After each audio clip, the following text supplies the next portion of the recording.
ثم الصلاة والسلام على نبيك يا رسول الله خاتم النبيين وعلى الطيبين الطاهرين المعصومين أما بعد صلوات اللهم صل على محمد وآل محمد. ایک بار پھر صلوات پڑھیں گے.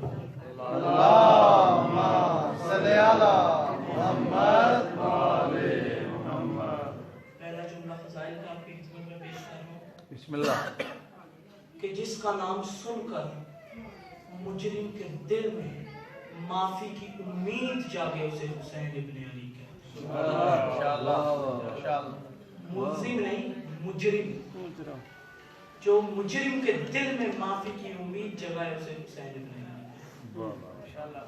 ویسے تو نمازیوں سے جنت کا دعویٰ تو مولوی صاحب بھی کر سکتے ہیں، لیکن اس کی کوئی گارنٹی نہیں ہے، کیونکہ شیطان نمازی ہو کر بھی لعنتی ہے. سامعین محترم، اب عبادت کیا ہے؟ عبادت نہ تو آپ کی مرضی ہے، عبادت نہ تو میری مرضی. پھر عبادت ہے کیا؟ کس کی مرضی کا نام ہے عبادت؟ عبادت اس پروردگار کی مرضی کا نام. صبح کی نماز 2 رکعت ہے، پڑھوں گا، عبادت ہے. اب میں تیسری شروع کر دوں، بغاوت ہے. ایک شخص ہمارے چھٹے امام کی خدمت میں آیا، آگے کہتا ہے مولا تعریف فرمائیے. مولا نے فرمایا پڑھ یا رحمان یا رحیم سبک قلبی علی دینک. تو دہرانے لگا، پڑھنے لگا یا رحمان یا رحیم یا مقلب القلوب سبک قلبی علی دینک. تو مولا نے جرح دیا، فرمایا بے شک اللہ مقلب القلوب ہے، لیکن تو اتنا پڑھ جتنا ہم تجھے بتا رہے ہیں. ماشاءاللہ. تو اتنا پڑھ جتنا ہم تجھے بتا رہے ہیں. سامعین محترم، اب شیطان نمازی تھا. نماز کیا کہتے ہیں؟ نماز بے حیائی سے روکتی ہے، نماز برے کاموں سے روکتی ہے. شیطان 6 لاکھ سال عبادت کرتا رہا، 2000 سال کا سجدہ کیا، شرم محسوس ہوئی، پھر سجدے میں چلا. پھر 4000 سال کا کیا، سر اٹھایا، شرم محسوس ہوئی، پھر سجدے میں چلا. پھر 8000 سال کا سجدہ. اب اللہ آدم کو خلق کر رہا ہے، فرمایا جب میں اسے سجا دوں، جب میں اسے سوار دوں اور اس میں اپنی روح داخل کروں تو سب کے سب سجدے میں ہو جائیں. تو پتا چلا مسجود ملائکہ آدم کی ذات نہیں، روح پروردگار. اب اللہ نے سجایا، اللہ نے سنوارا، اور جب اپنی روح داخل کی تو سب کے سب سجدے میں گر گئے. بس وہ بے لوث عبادت کرنے والا سجدے میں نہیں گیا. سامعین وقت اتنی عبادت کرتا تھا کہ نوری مخلوق کے درمیان پہنچ گیا، مگر اللہ جانتا تھا یہ عبادت کرنے والا مجھ سے مخلص نہیں ہے، بلکہ لالچ نے اسے یہاں تک پہنچا ہے. تو سامعین محترم، یہاں پر سوال کیا جاتا ہے کہ اگر اللہ کو معلوم تھا کہ شیطان اللہ سے مخلص نہیں ہے تو اللہ نے اسے اپنے ساتھ کیوں رکھا؟ یہی سوال رسول اللہ کے لیے کیا جاتا ہے. سامعین محترم، بس اس کا جواب دیتے ہوئے میں آگے بڑھنا چاہتا ہوں. اب اگر یہاں پر میں مجلس پڑھ رہا ہوں، مجمع سے ایک شخص اٹھ کے کہے کہ خون ہے، میرے اندر خون دوڑ رہا ہے، خون ہے نجس، منبر ہے پاک. اب کوئی شخص مجھے اٹھ کر کہے کہ تمہارے اندر خون ہے نجس، منبر سے اتر جاؤ کیونکہ منبر پاکیزہ ہے، تو سامعین محترم میں اسے یہ کہہ کر بٹھا دوں گا کہ جب تک خون چھپا ہے، نجس نہیں ہے، جب ظاہر ہو جائے گا پھر میں منبر سے اتر جاؤں گا. سامعین محترم، یہی طریقہ ہے اللہ اور رسول کا. جب تک نجاست ظاہر نہ ہو، نہ اللہ نکالتا ہے نہ رسول نکالتا ہے. جب نجاست ظاہر ہو جائے پھر اللہ بھی نکال دیتا ہے، رسول بھی نکال.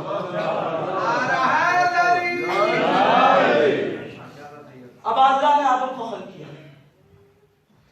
ایک نے سجدہ نہیں کیا، اس نے انکار کر دیا. اللہ نے فرمایا جھک جا، کہتا ہے نہیں جھکوں گا. اللہ نے فرمایا یہ میرا بنایا ہے، جھک جا اسے، کہتا ہے نہیں جھکوں گا. اللہ نے فرمایا یہ میرا بنایا خلیفہ ہے، بغیر تخت کے، بغیر تاج کے، بغیر لشکر کے، یہ میرا بنایا ہے، جھک جا اسے، کہتا ہے نہیں جھکوں گا. کیونکہ قرآن کہتا ہے فسادیوں کو شعور نہیں ہوتا، یہ اپنے آپ کو عقل کل سمجھتے ہیں. سامعین محترم، پہلا فساد برپا ہو رہا ہے اور پہلی رشوت کی پیشکش ہو رہی ہے. یا اللہ یہ سجدہ معاف کر دے، چپے چپے پہ سجدہ کروں. سامعین محترم اللہ نے فرمایا اے شیطان تجھے کس نے کہہ دیا کہ میں محتاج عبادت ہوں؟ اللہ کی ذات محتاج عبادت نہیں لائق عبادت ہے۔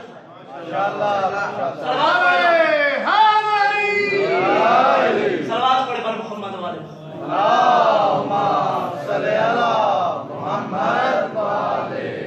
اللہ کی ذات محتاج عبادت نہیں لائق عبادت ہے۔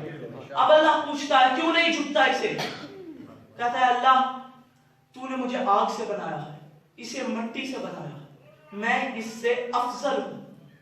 تو پتا چلا شیطان کو پرابلم حضرت آدم سے نہیں مٹی سے تھی، تراب سے تھی۔ سامعین محترم میں پہلے سمجھتا تھا کہ مخرج بن خا اور فخرج بن خا اور کما انی کا مطلب ایک ہے، لیکن نہیں، فخرج بن خا کا مطلب ہے نکل جا، کما انی کا مطلب ہے میری نظروں سے دور ہو جا، مجھے دوبارہ نظر نہ آنا۔ سامعین محترم جو تراب کا دشمن ہو اللہ اسے کہتا ہے کما انی نکل جا، میری نظروں سے دور ہو جا۔ سامعین محترم یہ اللہ کہتا ہے تراب کے منکر کو، تو سوچو جب روز حشر اللہ کی بارگاہ میں کوئی ابو تراب کا منکر ہوگا، نہ جانا اللہ اس کو کیا کہہ کر اپنی بارگاہ سے نکالے گا، اللہ اسے کیا کہہ کر اپنی بارگاہ سے نکالے گا۔ نعرہ تکبیر، اللہ اکبر، نعرہ رسالت، یا رسول اللہ، نعرہ حیدری، یا علی، درود بر محمد وآلہ، اللہم صلی علی محمد وآلہ محمد۔ اب شیطان جب اللہ کی بارگاہ سے نکلا نا، یہ کہہ کر نکلا یا اللہ میں صراط المستقیم پر بیٹھا، ان جو صراط المستقیم پر ہوں گے، جو نیک رستے پر ہوں گے، ان میں آگے سے حملہ کروں گا، ان پر پیچھے سے حملہ کروں گا، ان پر دائیں سے حملہ کروں گا، ان پر بائیں سے حملہ کروں گا، انہیں نیک رستے سے ہٹاؤں گا۔ سامعین محترم ایک مومن پریشان ہو گیا، وہ آیا میرے مولا کی خدمت میں، آگے کہتا ہے مولا صراط المستقیم پر شیطان نے تو ہمیں گھیرا بھی ہے، اگر آگے جائیں آگے بھی وہی ہے، پیچھے آئیں پیچھے بھی وہی ہے، دائیں بھی وہی ہے، بائیں بھی وہی ہے، مولا اس نے تو چاروں طرف سے گھیرا ڈالا ہوا ہے، تو مولا ہم کہاں سے نکلے؟ تو میرے امام نے فرمایا اس نے تو صرف 4 سمتوں پر قبضہ کیا ہے، اللہ نے تو سمتیں 6 بنائی ہیں، ایک اوپر بھی ہے ایک نیچے بھی ہے، اگر سجدے میں سر جھکا دو گے تب بھی بچ جاؤ گے، اگر دعا میں ہاتھ اٹھا دو گے تب بھی بچ جاؤ گے، ماشاءاللہ، اگر سجدے میں سر جھکا دو گے تب بھی بچ جاؤ گے، اگر دعا میں ہاتھ اٹھا دو گے تب بھی بچ جاؤ گے۔ سامعین محترم اب صراط المستقیم پر شیطان بیٹھا، اب آئیے رسول اللہ سے پوچھتے ہیں یا رسول اللہ صراط المستقیم ہے کیا؟ اب رسول اللہ مسجد نبوی میں خطبہ دے رہے ہیں، ایک شخص اٹھا، اس نے کہا یا رسول اللہ صراط المستقیم کیا ہے؟ رسول اللہ نے بٹھا دیا، پھر اٹھا، یا رسول اللہ صراط المستقیم کیا ہے؟ رسول اللہ نے بغیر جواب کے بٹھا دیا، پھر کھڑا ہوا، پوچھا یا رسول اللہ صراط المستقیم کیا ہے؟ رسول نے پھر بٹھا دیا۔ اب رسول اللہ خود فرما رہے ہیں اٹھو پوچھو کیا پوچھتے ہو۔ سامعین محترم اس نے پوچھا یا رسول اللہ صراط المستقیم کیا ہے؟ سامعین محترم اس وقت مسجد میں میرے مولا علی آ گئے تھے، رسول اللہ اپنی جگہ سے اٹھے، پورے کے پورے میرے مولا علی کی طرف مڑے اور کہا ان ھذا صراط المستقیم، علی ہے صراط المستقیم۔ تو سامعین محترم رسول اللہ نے ہمیں کسوٹی دے دی ہے کہ میرے مولا علی ہے صراط المستقیم، اگر اب کوئی شخص آ کر آپ کو میرے مولا علی کی طرف سے ہٹائے تو سمجھ لو کہ یہی شیطان ہے، تو سمجھ لو یہی شیطان ہے۔ صلوات پڑھے بر محمد والے،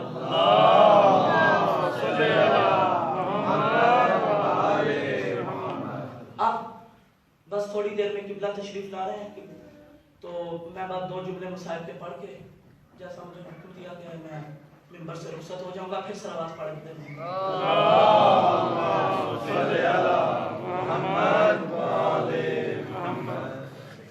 عزادارو کوفہ شہر ہے، جناب مسلم کی شہادت کے بعد 2 بچے کوفہ کی گلیوں میں لوٹائے۔ عزادارو یہ دریا کے کنارے گئے، عزادارو 2 چھوٹے چھوٹے بچے ہیں، ایک کنیز پانی بھرنے کے لیے آئی ہے، عزاداروں یہ دونوں بچے کنیز کو دیکھ کر سہم گئے اور جھاڑی میں چھپ گئے۔ عزاداروں جب کنیز کی نظر پڑی نا، اس نے دونوں بچوں کو بلایا، اس نے کہا بچوں تم کون ہو؟ کیا تمہارے ساتھ کوئی نہیں ہے؟ عزاداروں تو دونوں بچوں نے کہا ہم آل محمد ہیں۔ عزاداروں آل محمد سننا تھا، وہ کنیز کانپ گئی، اس نے کہا آل محمد ہو؟ عزاداروں اس نے دونوں بچوں کو پکڑا، اپنے گھر لے کے گئی، جا کر جو اس کی مالکین تھی عزاداروں اس کو بتایا یہ آل محمد ہے، کوفہ شہر ہے، کوفے کے حالات ٹھیک نہیں ہیں، اس بچوں کو پناہ دی جائے۔ عزاداروں وہ بی بی مومنہ تھی۔ عزاداروں اس نے دونوں بچوں کو لیا، عزاداروں اچھا لباس پہنایا، کھانا کھلایا۔ عزاداروں اب اس کا جو شوہر تھا وہ بڑا ملعون تھا۔ عزاداروں وہ صبح سے ان دو بچوں کو کوفہ شہر میں ڈھونڈ رہا تھا۔ عزاداروں وہ بی بی ڈر گئی، اس نے دونوں بچوں کو ایک کمرے میں بھیجا، کہا کہ اس کمرے میں رہنا، شور نہ کرنا، کہیں میرے شوہر کو پتہ نہ چل جائے۔ عزاداروں وہ ملعون پورا دن گھوم گھوم کے اب تھکا ہارا گھر میں آیا ہے، آ کے کہتا ہے کہ دو بچے ہیں مسلم کے بچے مجھے مل نہیں رہے، اگر مجھے مل جائیں تو بڑا انعام ملے گا، مجھے بڑے انعام سے نوازا جائے گا۔ عزاداروں اب دونوں بچے کمرے میں ہیں، اب دونوں بچے باتیں کرتے کرتے سو گئے۔ اچانک خواب میں کیا دیکھتے ہیں کہ رسول اللہ حضرت مسلم سے پوچھتے ہیں اے مسلم کیا تو دونوں بچوں کو اکیلا کوفے شہر میں چھوڑ آیا؟ عزاداروں یہ سننا تھا، جناب مسلم نے کہا رسول اللہ گھبرائیے نہیں، کل دونوں بچے ہمارے پاس یہیں پر آ جائیں گے۔ عزاداروں یہ خواب دیکھا، چھوٹے نے اٹھ کر رونا شروع کر دیا۔ عزاداروں وہ ملعون کے کان میں آواز پڑی، اس نے آ کر دروازہ کھولا۔ عزاداروں اس کی بیوی روکتی رہی، چھوڑ دو کوئی نہیں ہے۔ عزاداروں اس ملعون نے آ کر دروازہ کھولا، سامنے کیا دیکھتا ہے اور دو بچے بیٹھے ہوئے ہیں۔ عزاداروں دو بچوں کو دیکھنا تھا، اس کے چہرے پر مسکراہٹ آئی۔ عزاداروں یہ انعام کے نشے میں تھا۔ عزاداروں اس نے دونوں بچوں کو لیا، عزاداروں اپنے گھوڑے کے پیچھے باندھا، اب لے کر چل پڑا ہے۔ عزاداروں یہ لے کر گیا اور دریا کے کنارے عزاداروں وہاں پر بچوں کو یہ لے کر آیا۔